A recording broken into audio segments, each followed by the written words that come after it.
shirku uu soo gabagaboobay saacadahan hadda la hadlayo wax yar ka hor shirka oo bilaabmay madaxdu imaadeen kowdii bisha Isniintii salaasadii arbacadii toosu bilaabmay khamiistii iyo jimcihiiba soconayay maalin iyo habeenna soconayay subax duhur gelinka dambe habeen saqdhaxe intaba soconayay ayaan caawa gabagabadiisii joognaa ajendaha shirku wuxuu ahaa heshiiskii 17 Sebtembar 2020 hadallo iyo wax ka soo noqday shirka 17 Sebtembar ee lagu go'aamiyay doorashada 2021 madaxdii codsatay in shir dambe la isugu yimaado iyo talada go'aankii madaxweynaha in shir la qabto ayuu ka dhashay shirkani saddex ajende oo laga soo dheegay 17 Sebtembar ayaa u ahaa lafdhabar shirkan samareen wuxuu ahaa ka koowaad arrinta gudiyadii doorashooyinka oo xubnaha ka mid ah dawlad goboleedyadu ay sheegeen inay ku jiraan shaqaale dawladeed iyo ciidan arrinta aad baa looga dooday heshiiskii 17 Sebtembar waxa ku xusan qofka noqonaya xubin commission inaanu ku jirin siyaasadda daadiisa ku xusnayd iyo inaanu ku jirin siyaasadda laakiin kuma jirin shaqaale rayid iyadoo la xeerinayo isu soo dhawaanshaha ummadda Soomaaliyeed lana rabo in doorashadu qabsoomidda doorashada la dardar geliyo madaxda xukuumadda federaalka Soomaaliya madaxweynaha iyo ra'iisul wasaaruhuba waxa ay ogolaadeen in ciddii wax ka qabta gudiyada doorashooyinku ay u furan tahay oo ay keeni karaan oo ay oran karaan xafiiska ra'iisul wasaaraha oo qaabilsan gudiyada xubintan waxaanu ku eedeynaynaa waxa ama waxaana laga bedelo ama waxaasaanu aaminsanahay taasoo la isla qaatay xafiiska ra'iisul wasaaruhu arrinta inuu maamulo ciddii xubin commission wax ka soo noqdaan wax la turxaan saaro oo wax laga qabto iyadoo aan gar loogu lahayn oo aan heshiiskii hore ku jirin haddana xukuumaddu waxay aqbashay qofkii commission ee laga keeno cabasho ama dhexdhexaadnimadiisa laga keeno su'aal inuu ciidan yahay iyo inuu shaqaale yahay in xafiiska ra'iisul wasaaraha ay keenaan qodobka labaad wuxuu ahaa ee aad looga dooday arrinta gobolka Gadow sida la wada socotaan sidii ay doorashadii Jubbaland u dhacday ilaa hadda gobol state-ka Jubbaland khilaafkiisu marna ma damin turxaamihii iyo turunturooyinkii iyo isdiidooyinkii ka dhashay doorashadii Jubbaland ilaa hadda waa tasaamaysay goboladii maamul goboleedka Jubbaland arrinta Gadow waxay qayb ka ahayd khilaafaadka shacabkii ku noolaa Jubbaland ay ku qaybsameen doorashadaas waxa la soo jeediyay xukuumadduna ay aqbashay dhexdhexaadiyaashana ay ku taliyeen in la sameeyo intaan maamul la samaynin dusha laga keeno in dib u heshiisiin la sameeyo arrinta maamulka Jubbaland may garwaaqsanin in dib u heshiisiin la sameeyo waxa la soo jeediyay in doorashada ay maamulaan degmada Garbahaar ay tagaan ciidamada booliska oo ka socda nabad ilaalinta AMISOM taana way diideen maamulka Jubbaland waxa la soo jeediyay guddi xaqiiqo raadina in la diro oo loo diro gobolka Gadow iyo Garbahaar guddidaas oo ka socota maamul goboleedyada wasiiradooda arrimaha gudaha si ay u soo ogaadaan mushkiladda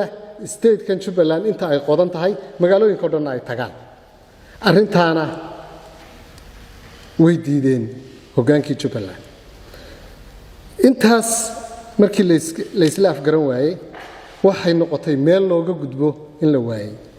waxa aad loo tuhunsan yahay in arrintu ay dhaafsiisan tahay inta inoo muuqata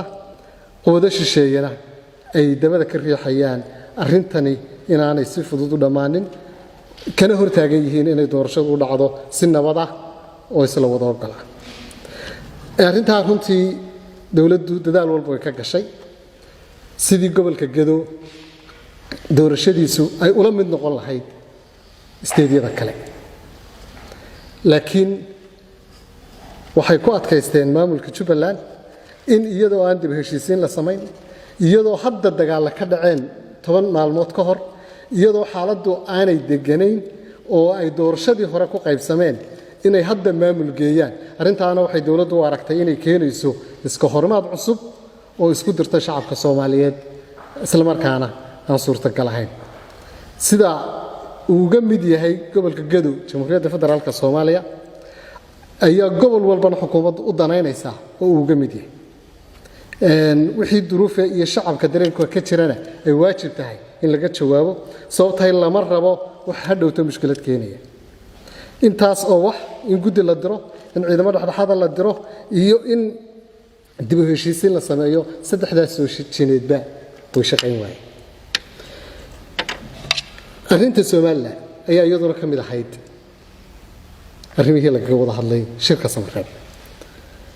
Sida la wada socotaan horena u jirtay kuraasta Soomaaliland ee gobolada waqooyi waxaa lagu qabtaa magaalada Muqdisho, waxaana maamula dawladda federaalka oo ah xukuumadda dhexe Soomaaliya, maadaama aanay jirin state ama maamul matala oo la doortay. dadkuna ay yihiin deegaamo iyo qabaa'il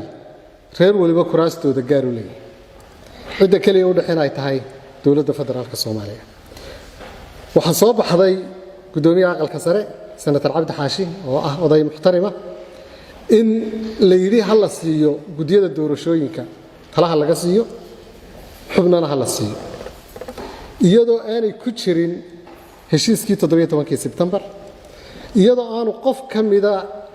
xildhibaanada 330 xildhibaan ee dalku xaq u lahayn in isaga gaar wax loo siiyo, iyadoo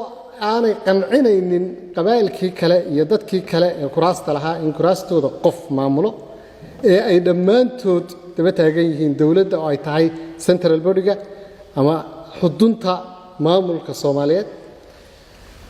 iyada oo aan qofka bini'aadamka ahi lahayn imkaaniyaadkii guddi doorasho uu ku maamuli lahaa. sababta guddi doorasho waxay u baahan yihiin miisaaniyad,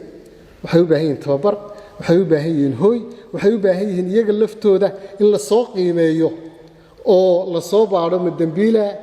ma qof dambilaba, ma qof u qalmaba, ma qof shuruudaha buuxinayaba. intaana qof aan fulinahayn oo aan xukuumad ahayn oo miisaaniyad lahayn aanu qaban karin. xukuumaddu waxay ka tanaasushay oo u tanaasushay guddidii dhexdhexaadinta iyo odayaashii madaxweynayaasha ka ahaa maamul goboleedyada in Cabdi Xaashi la siiyo 4 xubnood oo guddida doorashooyinka ee ka mid ah guddiga doorashada Soomaaliland. iyadoo dawladdu intaa qabatay oo hal qof intaa la siiyey, haddana wuu diiday senator Cabdi Xaashi inuu qaato 4 xubnood oo ah 40% xubnaha guddiga doorashooyinka. iyadoo ay ahayd khalad, iyadoo ay ahayd sharci darro, iyadoo ay ahayd cadaalad darro, haddana isagii baaba diiday. intaasi markay dhacday, waxaan rabaa inaan dadweynaha Soomaaliyeed meel kasta ay joogaan dalka gudihiisa iyo dibaddiisaba inaan ku wargeliyo shirkii oo dawladdu tanaasul walba ka samaysay, hadday Gada tahay, hadday Soomaaliland tahay iyo hadday gudiyada doorashada tahayba, in walaalihii qaar ka midihii ay nala fahmi waayeen oo ay nala garan waayeen in doorashadana si doorashada loo dardargeliyo in qodobadan aan isla meel dhigno. qodobada aan idin sheegay 3 qodob la isla meel dhigno.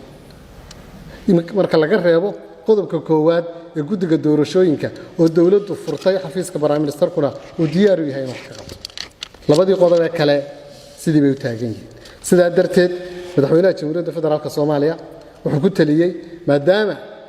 la sugayo fadhigii wada jirka ahaa ee labada aqal berrito oo sabti ah oo bisha 6 tahay